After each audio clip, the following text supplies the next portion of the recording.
여러분 보셨다시피 우리 청소년들이 이렇게 함께 하나님 앞에 찬양을 하는 모습들 여러분 보시니까 어떠세요? 마음이 뜨거워지시죠? 네, 이 아이들이 우리와 함께 있는 것이 얼마나 행복한 일인지 모릅니다. 저는 이 행복한 아이들을 담당하고 있는 SFC의 이우선 목사입니다. 네, 동작을 틀리는 까마귀 한 마리를 보셨죠? 네. 네. 제가 우리 아이들과 부임해서 함께 이야기하고 짧은 시간이지만 함께 교제도 하면서 이 아이들 참 순수하고 착한 아이들이다 라는 생각이 들었습니다. 이 아이들과 함께 이 복음의 성장 과정을 함께 경험하는 것이 얼마나 기쁜 일인지 모릅니다. 우리 예배를 통해서 우리 성도님들께서 신앙의 선배님들께서 우리 아이들에게 기도와 신앙의 버팀목이 되어 주시기를 부탁드립니다. 우리 청소년들을 알파 세대라고 이야기를 합니다. 여러분 들어보셨나요? 알파 세대.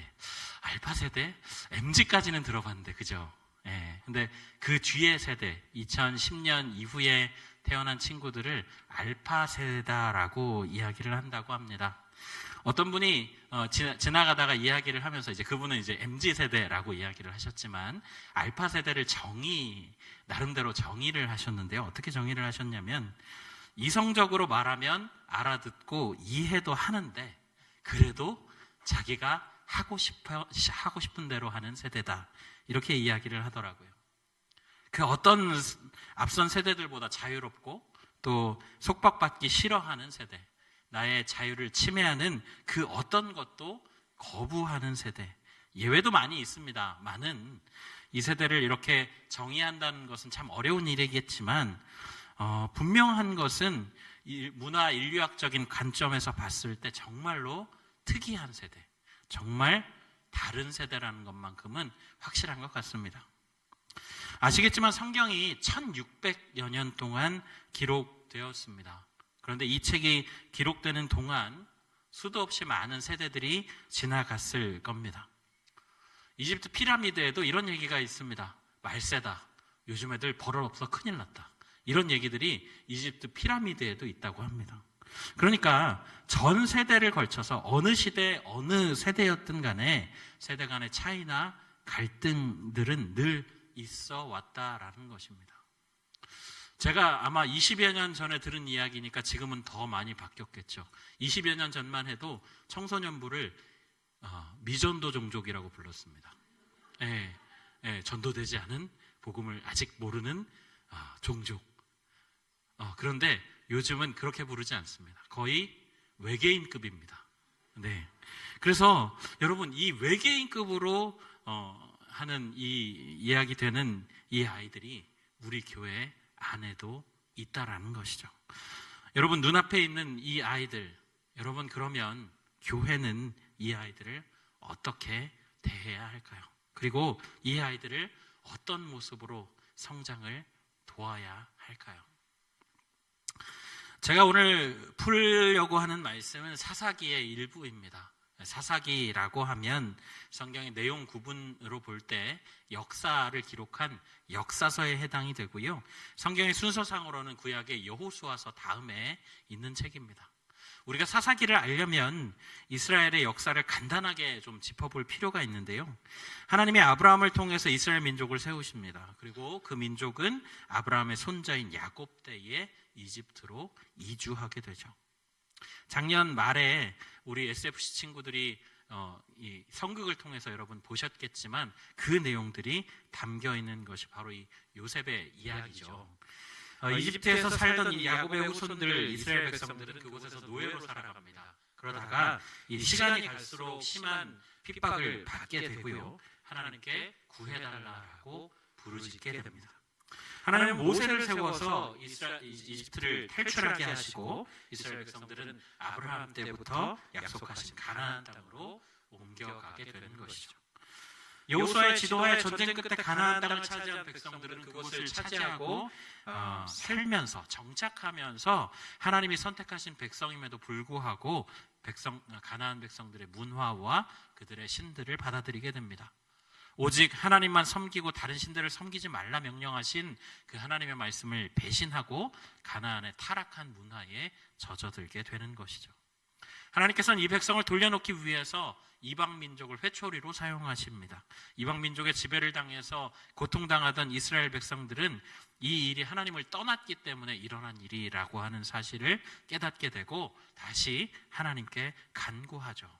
그래서 하나님은 백성들을 구원할 사람들을 세우시는데 그것이 바로 오늘 이 사사기의 이름이 되는 사사라고 하는 직책입니다. 사사는 원어 그대로 하면 판결자다, 구원자다 이런 의미가 있는데요. 총 12명이 하나님의 명령을 받고 이스라엘 백성들을 구원하고 그들을 재판하는, 다스리는 일들을 맡게 되죠. 이들의 이야기가 담긴 책이 바로 오늘 우리가 보고 있는 이 사사기라는 책입니다. 사사기에는 전체적으로 구조가 하나 있습니다. 이방 민족의 침략을 받으면 하나님 앞에 회개하고요. 그럼 사사를 통해서 하나님이 구원해 주시고 또 타락하는 그런 구조를 계속해서 반복합니다. 오늘 말씀을 보면 그 내용의 이제 도입부 부분에 해당하는 내용인데요. 우리 6절 말씀을 함께 읽어보도록 하겠습니다. 6절 말씀 함께 읽겠습니다. 전에 여호수아가 백성을 보내매 이스라엘 자손이 각기 그들의 기업으로 가서 땅을 차지하였고, 여호수아의 정복 전쟁은 땅 전체를 점령하는 게 아니라 주요 도시들을 점령한 후에 지파별로 땅을 나눠주면서 나머지 부분을 정복하는 그런 방식으로 진행이 되었죠. 백성들을 각자에게 할당된 지역으로 보내서 정복 전쟁을 완성하게 했다라는 것입니다. 그리고 그 땅에서 살아가는데 7절 말씀을 보면 굉장히 의미심장한 표현을 남기고 있습니다. 제가 7절을 한번 읽어드리겠습니다.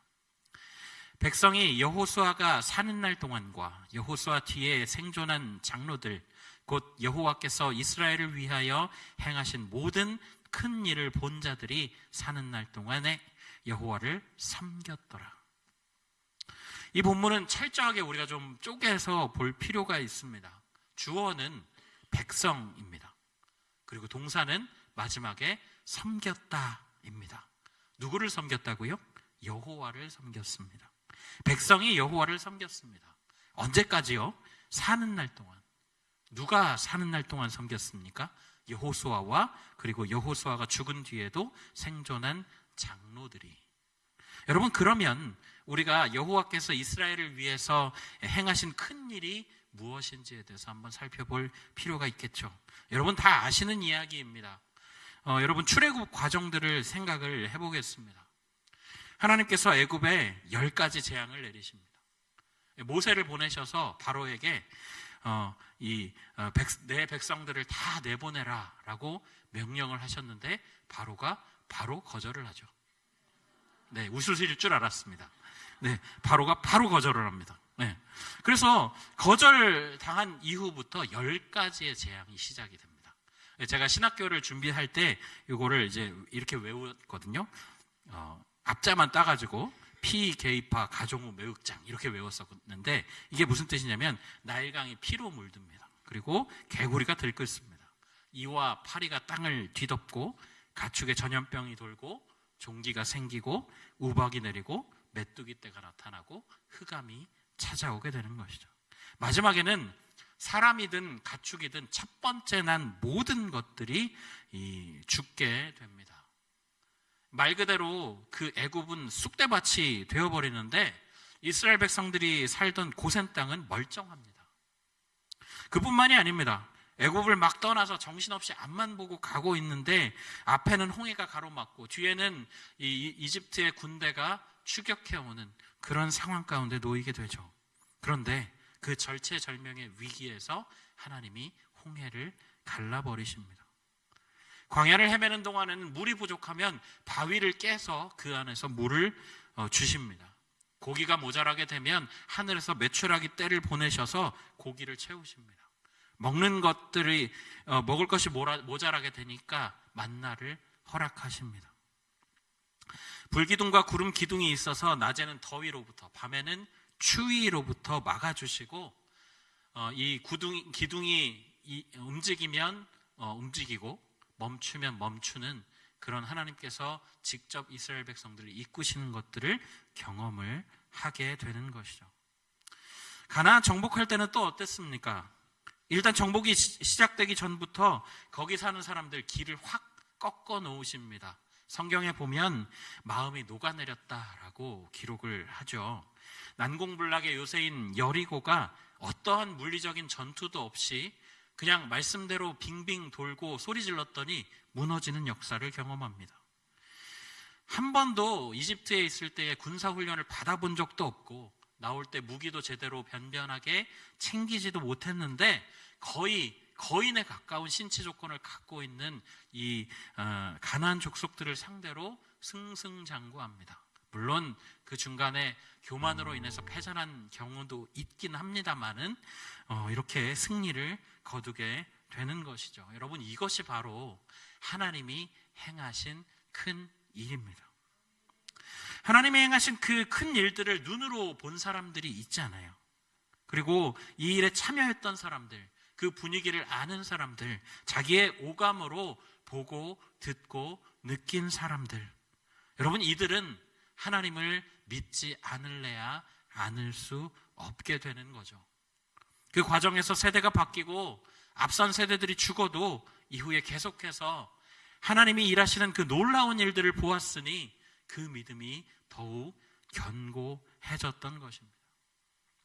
7절 마지막에 나오는 섬겼더라 라고 하는 동사의 원어적 의미를 좀 따져보면 기계적으로 부모나 조부모가 시키니까 하는 복종뿐만 아니라 마음으로부터 나오는 순종도 포함하는 단어임을 알게 됩니다. 그러니까 우리가 7절 말씀을 종합해서 본다면 세대는 간다 할지라도 여호수아와 장로들이 살아있는 동안에는 눈으로 보고 귀로 듣고 오감으로 느낀 하나님을 여전히 잘 섬기고 있었다라는 말이 된다라는 것이죠. 그리고 중요한 전환점이 생깁니다. 우리가 8절과 9절 말씀, 아까 읽어본 말씀인데요, 8절과 9절 말씀을 다시 한번 함께 읽어보도록 하겠습니다. 8절과 9절입니다. 함께 읽겠습니다. 여호와의 종 눈의 아들 여호수아가 110세의 죽음에 무리가 그의 기업의 경내 에브라임 산지 가하스산 북쪽 딥낫 헤레스에 장사하였고, 모세의 뒤를 이어서 이스라엘 백성들의 지도자가 되었고 정복전쟁을 진두지휘했던 이 여호수아가 110세를 마지막으로 죽게 되죠. 성경에는 하나님께서 여호수아를 모세만큼이나 위엄 있게 하셨기 때문에 백성들이 모세를 두려워하듯 이 여호수아를 두려워했다라고 기록하고 있습니다. 이 압도적인 미친 존재감과 위엄을 가지고 있었던 지도자의 죽음은 이 백성들의 마음을 풀어지게 하죠. 그리고 여기서 끝이 아닙니다. 10절 말씀은 이렇게 기록합니다. 그 세대의 사람도 다 그 조상들에게로 돌아갔고 그 후에 일어난 다른 세대는 여호와를 알지 못하며 여호와께서 이스라엘을 위하여 행하신 일도 알지 못하였더라. 여호수아와 함께 정복전쟁을 치렀던 세대들도 다 죽고 이제 남은 이들은 하나님이 행하신 그 큰 일들을 직접 본 적이 없는, 그저 듣기만 했던 사람들이었다라는 겁니다. 그런데 그렇다 하더라도 성경의 평가는 꽤 충격적입니다. 그 이후의 세대를 사사기 저자는 뭐라고 얘기하냐면 다른 세대라고 이야기하고 있어요. 다른 세대? 혹시 오타 아닌가요? 다음 세대가 아니고 다른 세대요. 자, 좋습니다. 그 의미를 우리가 정확하게 알지는 못하겠지만 그 이후에 나온 세대가 이전 세대와는 확실히 뭔가가 다르다라고 하는 표현이 되겠죠. 그렇다면 뭐가 다를까요? 성경은 이렇게 얘기합니다. 첫 번째, 여호와를 알지 못합니다. 여기 알다라고 번역된 동사가 주로 이 부부 사이의 친밀감을 표현하는 동사죠. 친밀하지 않다라고 말씀하신 분이 안 계시기를. 분명히 부부 사이에는 다른 사람이 끼어들 수 없는 친밀함이 분명히 존재하잖아요. 그래서 이 친밀함, 가장 깊은 내면까지 아는 그 사이의 친밀함을 이야기합니다. 그러니까 이 알지 못한다라고 하는 표현에는 하나님을 겉으로는 알고 이야기를 들어서 알고 지식적으로는 알고 있지만 정말 깊이 하나님을 만나거나 알지 못한다라는 표현이에요. 둘째, 여호와께서 이스라엘을 위하여 행하신 일도 알지 못합니다. 정보를 모른다라는 이야기가 아니에요. 우리가 앞서서 이 출애굽 과정들 그리고 광야의 시간들을 우리가 설명을 했었지만 이렇게 이야기한 하나님의 그 큰일의 현장에 있었던 사람들은 뼛속까지 하나님의 능력을 신뢰하고 진심으로 안다, 진심으로 믿는다라고 이야기했을 것입니다. 하지만 전에 들은 이야기는 그저 정보에 불과한 거죠.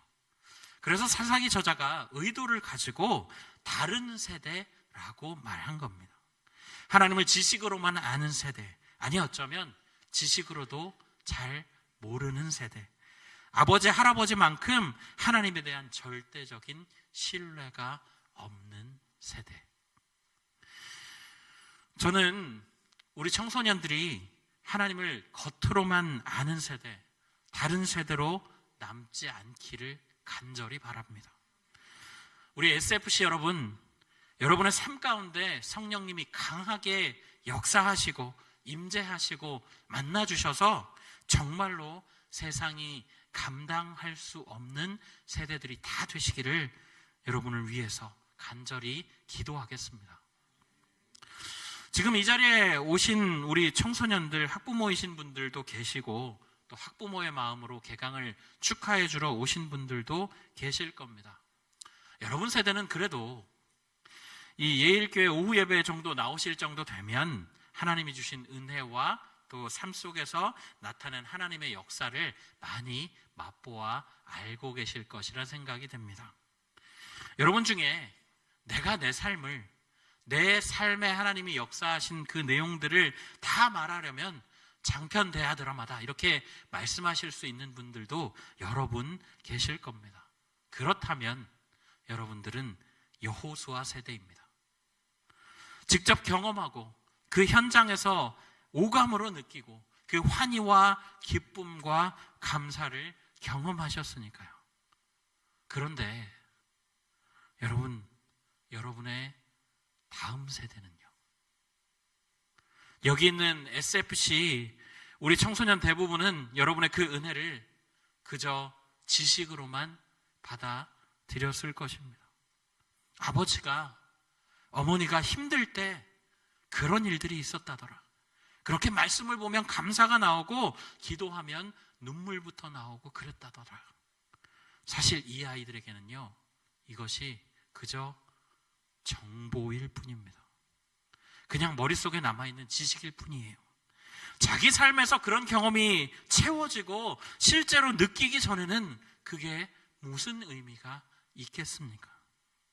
부모님이 교회 나와야 된다고 하니까, 안 나오면 용돈 안 준다고 하니까 교회 나와서 예배하는 아이들이 예배하는 게 무슨 의미인지도 모르고 이 자리에 앉아있는 친구들도 있을 수 있다라는 거잖아요. 여러분, 이 아이들 이렇게 다른 세대로 놔두실 겁니까? 그들이 신앙을 계승하는 다음 세대가 되어야 하지 않을까요? 이야기를 들어보면 강제로라도 교회에 나오라고 말씀하시는 학부모님들 계십니다. 또 교회 선배님들 계십니다. 저는 그 마음을 충분히 이해할 것 같습니다. 제 딸이 지금 8살인데요. 이 아이를 지금은 강제라고까지 이야기를 할 필요는 없지만 엄마의 손에 이끌려서 교회를 다니게 하잖아요. 어떤 마음일까요? 그들이 교회에 나와서 억지로라도 말씀을 들으면 혹시라도 그 중에 성령이 임하셔서 마음이 열리게 되고 예수님을 나의 주 나의 하나님으로 받아들이기를 바라는 아마 그런 마음이실 거라 생각이 듭니다. 저도 그 마음에 공감합니다. 그런데 여러분, 그것만으로는 부족합니다. 여러분, 이 아이들이 진정으로 예수님을 영접하고 내 인생의 왕자의 예수님을 모시도록 진심으로 기도하고 계십니까? 만약에 그렇게 하고 계시다라고 한다면 여러분 잘하고 계신 겁니다. 앞으로도 계속해서 그렇게 기도해 주십시오. 그런데 만약에 그렇게 하지 않고 계시다면 오늘부터라도 기도하셔야 합니다. 이 아이들이 하나님의 은혜 가운데 거하도록, 이 아이들의 삶을 통해서 하나님의 놀라운 일들을 행하시도록 반드시 기도하셔야 합니다. 또 하나 말씀드릴까요? 여러분, 집에서 신앙의 모범이 되어주십시오. 삶의 매 순간 기도하는 모습을 보여주십시오. 문제가 닥쳐도 하나님과 함께 있으니 두렵지 않다라는 자신감을 보여주십시오. 내 삶이 하나님께 달려있음을 믿고 신뢰의 걸음을 앞서 걸어가 주십시오. 언젠가 이 아이들이 그때 우리 엄마, 우리 아빠가 그렇게 기도했었지, 믿음을 지켰었지, 그 모습들을 기억하며 자신들의 삶 역시도 자연스럽게 하나님 앞에 맡겨놓는 우리 아이들이 될 수 있도록, 또 혹 이 자리에 부모님은 안 나오시고 혼자 교회에 나오는 아이들이 교회의 장로님, 집사님, 권사님을 보고 믿음을 따라 걷는 교회의 다음 세대가 될 수 있도록 여러분이 꼭 도와주셔야 합니다. 그리고 청년 여러분들께 부탁드립니다. 청년 여러분, 청소년들이 앞서 걷고 있는 여러분을 보면서 하나님과 동행한다는 것은 저런 것이구나, 나도 저렇게 걷고 싶다라고 말할 수 있는 여러분의 인생으로 증명하는 청년들 되시기를 부탁드립니다. 그리고 오늘 이 자리에 있는 우리 청소년들에게 부탁합니다. 제가 늘 이야기하지만 여러분은 하나님이 예수님을 주고 사신 가장 값진 예수님짜리 인생들입니다. 그 귀한 인생이 하나님을 향하는 인생이 되기를 축복합니다. 그래서 하나님이 여러분의 삶을 인도하시고 큰 일을 행하시는 하나님이심을 믿고 함께 걷는 우리 SFC 청소년들 다 되기를 바랍니다. 말씀을 맺도록 하겠습니다. 사랑하는 우리 SFC 친구들이 다음 세대로 남아있지 않고 다음 세대가 되기를 예수님의 이름으로 축복합니다. 우리 청년들을 비롯해서, 그리고 우리 선배님들 세대들이 신앙 안에서 본이 되어주시고 함께 기도해 주시기를 부탁드립니다. 우리 아이들이 서 있는 곳 어디서나 하나님을 예배하는 그런 예배자들이 다 되기를, 그래서 이 아이들을 통해 하나님의 놀라우신 일들이 일어나는 것들을 목도하는 우리 모두 되시기를 예수님의 이름으로 간절히 축원합니다.